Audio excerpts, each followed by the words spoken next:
Welcome to Tramlines, a podcast from Agrii. I'm your host, Tony Smith, putting your questions to the experts. Today we're going to be talking with Agrii's Adam Simper, National Grass, Roots and Environmental Seeds Manager, and Simon Hobbs, Cover Crop, Environmental and Wildflower Specialist. Today we are going to explore SFI options that are available for both livestock and arable farmers for this season. As farmers look to the various options, what are the right choices? What is going to work for your farming regime in terms of meeting the aims of the schemes? So, good morning to you both. Adam, perhaps I could come to you first. What options are farmers asking you about? Morning, Tony. Yeah, well, to be honest, there's probably two. There's one which is called Num2, which is legumes on improved grassland. But the biggest option I'm getting a lot of inquiries about is one called Sam3, which is herbal lays. The Sam3 herbal lays has probably a few more benefits than Num2, and also the payment slightly greater as well. And Simon, from your perspective, which options are farmers asking about the most? Yeah, the most popular inquiries are coming in for the Num3 option, which is the legume fallow, and then probably the AHL2, which is the wild bird seed option, followed by a small amount of inquiries for AHL1, which is the pollen nectar type mixes. And how can these SFI options be of benefit to any particular farming regime? I think from a forage perspective, we're having the weather patterns are more infrequent. So some years we're having kind of very dry, hot summers, and certainly these herbal lays can help fill that summer forage gap when naturally grass growth is declining. So the legumes and herbs within the mix will kind of carry that wedge through those dry summer months. And Simon, what are your thoughts on that?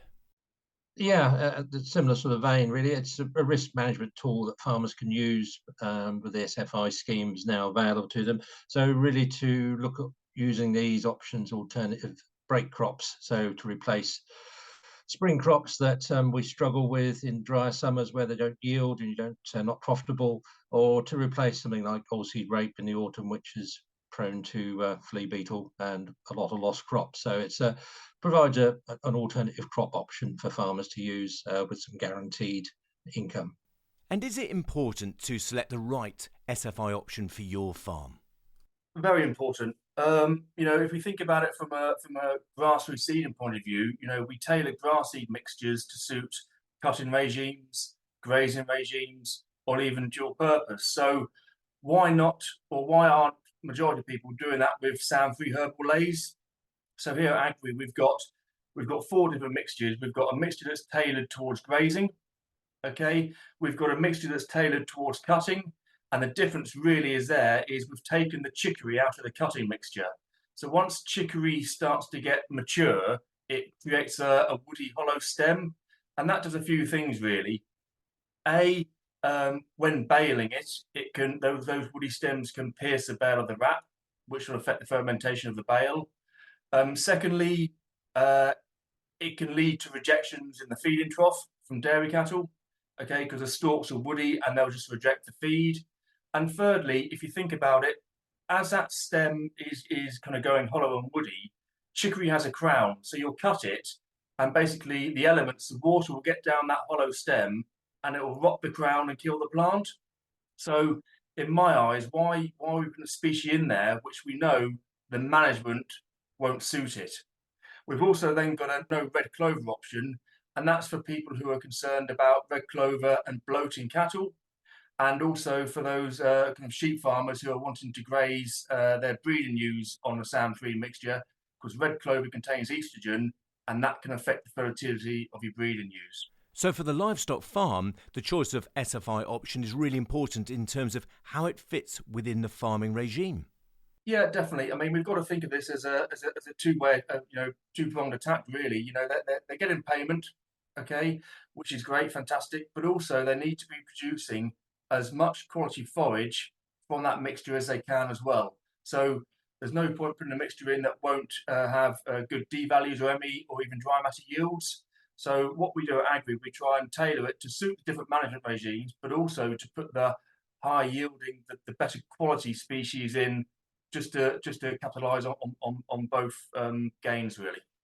And Simon, is it just as important to make the right choices for the arable farm? Yes, yeah, completely. Yeah, there's it's related to what they're trying to achieve with their new, particularly the Noom 3 options, the legume fallow. What's the soil type they're going onto? What else is in their cropping rotation? We don't want to cause any issues going forward with following crops by putting the wrong thing in. But we've got two main spring sown Noom 3 options: one for lighter land, one for heavy land.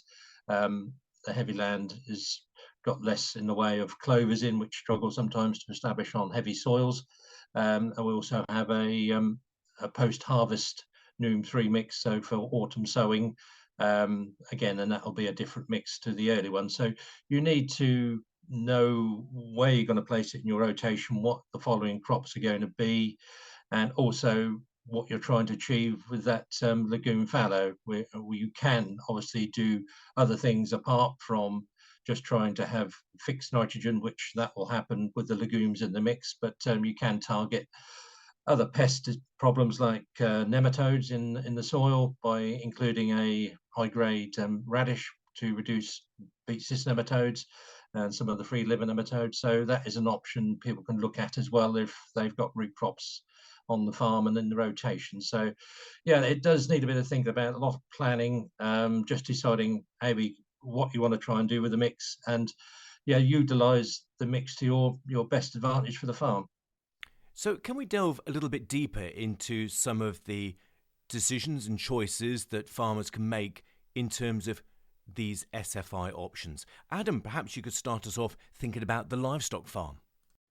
Yeah, well, first of all, I think you've got to stack up if it's the right thing for your enterprise. And what I mean by that is, if you're gunning for milk yield, obviously potentially these SAM-free herbal lays might not be as high yielding, and the quality might not be as good as a good quality perennial ryegrass and white clover lay. So num2 option might suit the dairy farmer slightly better. I think if you're a sheep and beef farmer, I think certainly these herbal lays, you can really gain some good live weight gain, daily live weight gains on herbal lays, just purely because of the herbs in there, and also the legumes as well. So I think I think you've got to weigh up the payment, but if there's a potential drop in milk yield, it doesn't take many litres of milk for that payment to be non-void. So you've got to work out, if it's going to suit your farming regime, and if you're gunning for yield and quality, potentially, like I say, the SAM-3 might not be the option for you, whereas num2 would be a better option, but a lower payment.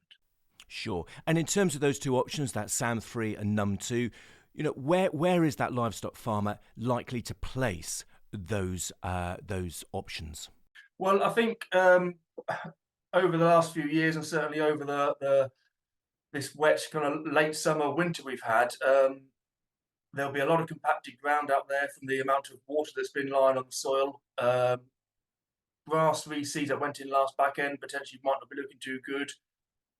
Original swards probably won't be looking too good. A lot of wheatgrass in there. So I think it's an opportunity to reseed part of your farm with SAM-3 herbal lays, because they will be slightly harder to manage than just pure perennial ryegrass. So if you stick your whole farm into it, you've got to be aware that management of these and keeping on top of them is going to be key.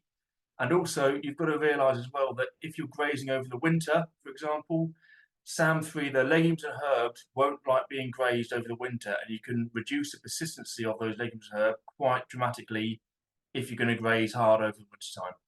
Sure. So establishment of those lays, but also the husbandry as well, seems to be a really key factor. Yeah, establishment is the biggest thing here. Like probably any grass seed, the best establishment is going to be a cultivation, a real firm, fine seedbed. Ideally, I know it's old-fashioned, but broadcast on the top or a very shallow drill and then roll again. These seed sizes, the legumes and herbs, some of them are kind of a millimetre in diameter, so they're really small seed. So if you are drilling it, it wants to be in 10mm maximum depth. So like I say, just shallow drill on the surface, then roll in. I've got a lot of inquiries about trying to establish just legumes and herbs into old existing pastures. Well, there's a lot of things against overseeding being successful, even kind of tetraploid perennial ryegrass into ryegrass spores, let alone these younger, delicate legumes and herbs. So one thing I would say is there's a payment here. You've got to meet the aims of the scheme, and if you're trying to overseed in existing pastures and the legumes and herbs don't come, you haven't met the aims of the scheme then, and therefore they could ask you to redo it, or redrill it, which is an extra cost in terms of drilling it and seed cost, or worst case scenario, if it's in a large area, it could jeopardise your payment. Sure. And Simon, thinking about that arable farmer there, where are they likely to place some of the options that you've already talked about? Yes, well, so the spring options will be for establishment in sort of early April. Again, establishment is key with these type mixes because you need to get them into established and into flower by the end of May.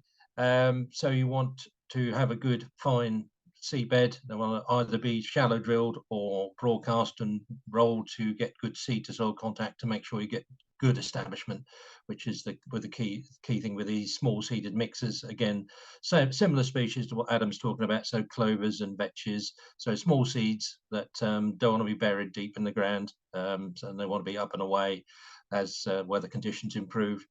There may be an issue with some of this land that's been left over winter with all the rain it's had on. Could be some compaction issues that would probably need addressing beforehand before you looked at trying to establish these crops. So yeah, it's been a very, very difficult winter, spring for weather patterns we've had. So that would be a key factor. Then it's just a matter of getting those to grow away and manage any weed burden you may have in there. If you get blackgrass issues, you can then top those before they seed and cause you a problem for the future. So just thinking about getting that establishment correct, get that mixes established, and that will create some more competition to keep weeds at bay. When do farmers need to get those options established? Well, the Noom 3 options, spring sown ones, need to be established early April to give them a chance to get into flower for the summer period. There's also the Noom 3 post-harvest option, so that would go in late August, early September, and that would carry through into the following year. So it's a different mix, as we said earlier. The wild bird seed mixes would also need to go in between April and June, so they're producing seed for that winter period, so from sort of November through to mid-February, ideally, to fill that hunger gap to feed those wild birds, farmland birds that are hungry at that time of year. So that needs to be in a good time to get that seed production to capacity. You can't leave it until post-harvest, because you won't have chance to set seed for the late autumn winter period. Sure. And Adam, coming back to you, SAM3 and NUM2, when do you expect farmers to be looking to establish those options? Yeah, same as Simon, really. I mean, there's an opportunity to get a spring sown, so kind of April time. These legumes and herbs, the soil temperatures need to be 8 degrees and rising for them to get going. So yeah, don't obviously drill them too early. The bigger thing I would say is you can pretty much drill these species or these mixtures kind of all throughout the year, moisture allowing. Make sure there's plenty of moisture there. But one thing I would say is there's a cut-off period, depending where you're in the country, as to kind of down south, you might say kind of end of August, Midlands kind of middle of August, and further up north kind of early August. So these legumes and herbs really want to get established before the winter. If not, like I say, if you sow it too late, they won't get established in time, they won't put the roots down, and they just won't survive that winter that well. You may like to listen to other popular podcast episodes here on Tramlines. These are 3 episodes we think you may like. The bees and the birds. How much habitat do I need? And managing wet winter-worn soils for performance and profit. Links in podcast bio. Or, of course, browse over 80 episodes of valuable advice for your farm business here on Tramlines. Now, I know that you've both been attending and speaking at many meetings across the UK this spring. What are the questions, what are the concerns that farmers are asking you at these meetings? What option is best for me? For example, people wanted to try and stitch in some legumes into existing grassland to create a num2.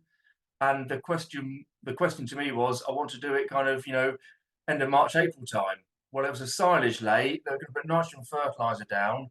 And I said, well, realistically, those young clover seeds won't have much success in getting established because you're feeding that grass with nitrogen to grow like stink to get first cut, and it's making it a very competitive environment. So you need to think about maybe delaying that and going in after last cut, which is maybe kind of, August time. The other thing that I was talking about is people trying to, you know, put a lot of acreage or hectareage in of these mixtures, but then they need to realise that if they go in and graze it too quick, they could quite easily graze these species out. The legumes and herbs, they're not ready to be grazed. So one way of testing if they are ready to be grazed is go in the field with your thumb and finger, rip at the leaves. If the whole plant's coming out, that's exactly what livestock will do. They'll graze the whole root structure out, and you're left with nothing. So you need to re-drill again. But if the plant's kind of ripping off in your hand, that's exactly how livestock would graze. Give it a light graze, and that will help chill everything out and make the root structure stronger as well. Sure. And Simon, what are the most common questions that you've heard coming from some of the farmer meetings that I know you've been having? Yeah, it's mainly around drill dates, how to cope with the residue of the crop afterwards, and around seed rates. Obviously, people are always looking to do it as low cost as possible. So seed rates, reducing seed rate is one option, or drilling at a later date to try and suit themselves, which doesn't always work, doesn't really comply with the aims of the scheme. If you're in the scheme, you want to achieve the aims of the scheme, then you won't have any issues. You want to use the right seed mix, the right components in the mix, and drill at the right seed rate to get good establishment. Because if you end up with part of crop or failed crop, then you may have to re-drill it at a later date to comply with the regulations. So get it right first time, manage it properly, and do the job right, and you won't have any concerns about the problems later on in the year. The other one is around drill date. Questions about how flexible are the drill dates, and again, it's got to be put in the right time to meet the aims of the scheme. You can't try and short circuit by drilling too late and expect to achieve the same result. That goes for both the spring drill stuff and the autumn drilled stuff. So that's a sort of technical sort of questions, or the people looking at different alternatives within the scheme to try and manipulate it to their greatest benefit. But our advice is always to follow the scheme aims and comply. Yeah, and just in terms of, you've mentioned, making sure that we follow the aims of the schemes. Just summarise for us, what are the key aims of these schemes? Well, it's with my particular section, with the num3, the aim is to have a flowering 6 flowering species established and in flower from May till early September, to provide food, pollen, nectar for beneficial insects. That is the aim of the scheme, and also to obviously cover the ground, improve the soil health and soil structure, fix a bit of nitrogen, which is a benefit to the grower anyway. So all those, it's all around building soil biota, the soil health, and feeding beneficial insects. So it's all part of the bigger process of improving the environment, really, to both benefit the birds and the bees and the insects, and to help the farmer by providing areas where beneficial insects can thrive to counter some of the pests that we have to deal with. And Adam, from your point of view, what are the aims of the schemes that you've been talking about, SAM3 and NUM2? Yeah, well, if we go back a step, when version 1 of the handbook came out, it said certainly we're in SAM3 to use grasses, legumes, and herbs. So there's an S on the end, so everyone thought more than one species. Now version 3 of the handbook is out, and there's the voluntary guidance in there.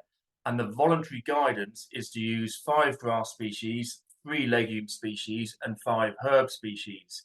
So the aims of the scheme is to provide varied root structures, and this is to help improve and maintain soil structure, carbon, biology, and fertility.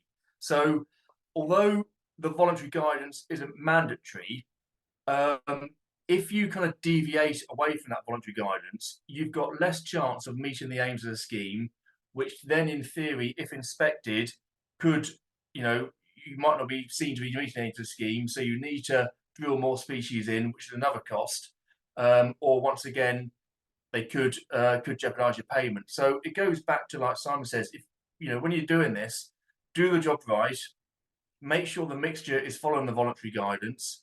And if you start off with following that voluntary guidance, you can only then hope to achieve the action's aims in the field. Now, you've both talked about, establishing these options, where to place them, the technical intricacies of making sure that they are the right options for your farm enterprise. A lot of farmers will be asking the question, well, that's all well and good, but also I want to know about, well, what's the financial benefit? What is the payment of each option? Can you summarise that for us? Yeah, so with the num2 legumes on food grassland, they'll receive £102 per hectare per year. And on the SAM3 herbal lays, they'll receive £382 per hectare per year. Now, got to remember, we've got to take off seed costs from that and any cultivation and drilling costs from that. So it's not all in their bank. There is some cost to come off that as well. And Simon, for the schemes that you've been talking about? Yeah, well, the NUM3, the payment is £593 a hectare. And if you take off the seed costs and the cultivation costs, establishment costs, then the gross margin is about £480 a hectare on a standard farm. The wild bird seed option, the AHL2, the payment for that is £853 per hectare. And the gross margin after costs will be around £690 a hectare. But that does have to be in the ground longer. So there's some additional cost, particularly there. And the AHL1, which is the pollen and nectar type mix, that's income of £739 a hectare, with a gross margin of around £600 a hectare. And of course, it's important to note that the income and gross margin figures quoted there are as of March 2024. So moving on, how important is it to have a range of options available in terms of seed mixtures, etc., that farmers can choose from?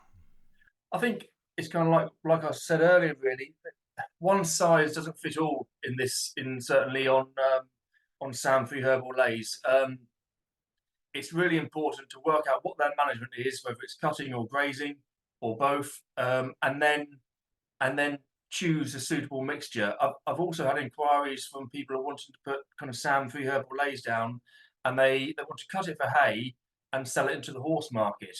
Well, there's a quite a big risk of putting certainly legumes and some kind of perennial ryegrass in horse hay mixtures because that can lead on to laminitis. So the customers just need to work out the payment's great, but is it going to suit what their enterprise is, and can they sell their end product to who they usually sell it to? Because it's like I say, you've got to. It doesn't take for a loss of a sale for that £382 a hectare to be, like I say, non-void. And Adam, you mentioned some of the catches there. This has to be done properly in order to meet the requirements of the schemes. Simon, perhaps from an arable perspective, what are the catches that you can see that listeners need to be aware of? Well, the things you've got to consider really that might impact on your farming business is, for a start, the agreements are a 3-year agreement. So if you sign up for it, you're locked in for 3 years. Though there is some variation in the areas, you can reduce from your initial area down by 50% in year 2 and 3. So that's one thing. If you start out on this path, you need to be committed to do it for 3 years. Is it going to fit with your cropping rotation? That's probably one of the key things to consider. You don't want to be putting a mix in that's going to impact or potential spread of disease or pests into your following cash crops. So you've got to just consider what you're putting down. You've got to be prepared. Have you got the kit to establish these mixes correctly? How are you going to establish your following cereal crops? How are you going to deal with the residue of these particular crops? So that needs some consideration as well. There's obviously all these flowering crops are going to set seed, so there's going to be some seed return. So you need to be able to manage that seed return. They may become a weed problem in your following crops. So that's something you need to talk to your agronomists about, what they can deal with. And also increase pest pressure, because as well as beneficial insects being attracted to these crops, you also can build problem pests, so slugs, flea beetle, those sort of things. So you just need to be aware of that. So if you've got a high pressure to start with, then perhaps it's not the best option to go for, because you're just going to build the problem. And also one of the benefits is obviously the nitrogen fixation element of the legumes, and how does that impact on the regime on your following crop? Can you reduce your inputs? So there could be a positive there from that point of view, or you don't want to be wasting money on chucking excess nitrogen on when you don't need to. So yeah, there's lots of elements there that need to be considered, but used in the right place, it is a good risk management tool. As we said at the start, you've got a guaranteed income, you know what you're going to get, and if you do the job properly, then there shouldn't be any issues. And what about weed control in the SFI option that you are trying to establish? Well, you're not allowed to do any overall weed control in the Noom 3 type mixes. You can do, as I said, you can top for blackgrass to stop it seeding, or you can do some spot control of injurious weeds if they're present. But on the wild bird seed type mixes, you can use some chemistry on those to control grass weeds or other problem weeds in the crops. But again, that you need to take advice from your agronomist and start off with a clean field to start with, where possible, which aids the whole job. Yeah, very good. And Adam, from your point of view, what are the catches, thinking about the livestock enterprise? Yeah, well, once again, like to lean on from what Simon says, there is no herbicide out there that will you can spray on a SAM-free herbal lay and keep all of the legumes and all the herbs there. So first of all, you'll need to start off with a clean seedbed, and if you are kind of cultivating the ground and you think it is going to be a bit weedy, maybe think about creating a stale seedbed before you drill your herbal lay. Like I say, it's just about doing the job properly to begin with, really. And so to bring this podcast to a close, could you both share your top tips, your advice when it comes to making that all-important selection of your SFI options? I think first of all, work out what your grassland management is, and then pick a performance-led mixture that will suit that management and tie in with the rest of the farming operation. Don't cut corners in terms of a seed mixture, and don't cut corners in establishment, because if you cut corners on a seed mixture and establishment, you therefore could not meet the aims of the scheme. And Simon, what advice would you like to share with those who are listening in today? Yes, decide how these options are going to fit in with your rotation. To say the key thing is that they don't impact on your cash crop yield, because that's what drives the profitability of the farm. So understand what you're doing. Take advice from your agronomist. You've got to work with your agronomist as you go along. And as Adam says, establishment is key. Get the right seed mixture for the right soil type in the right situation, and put the right seed rate on to get full establishment. And that would be my best advice. Thank you, Adam and Simon, for sharing your invaluable expertise when it comes to making the right decisions on choosing SFI options for your farming regime. That's it for this podcast, but do tune in again as we meet the experts throughout the season, exploring the many immediate and longer-term questions for growers and farmers in the UK. If you have any questions that you'd like us to ask the experts, email info@agrii.co.uk. See you next time.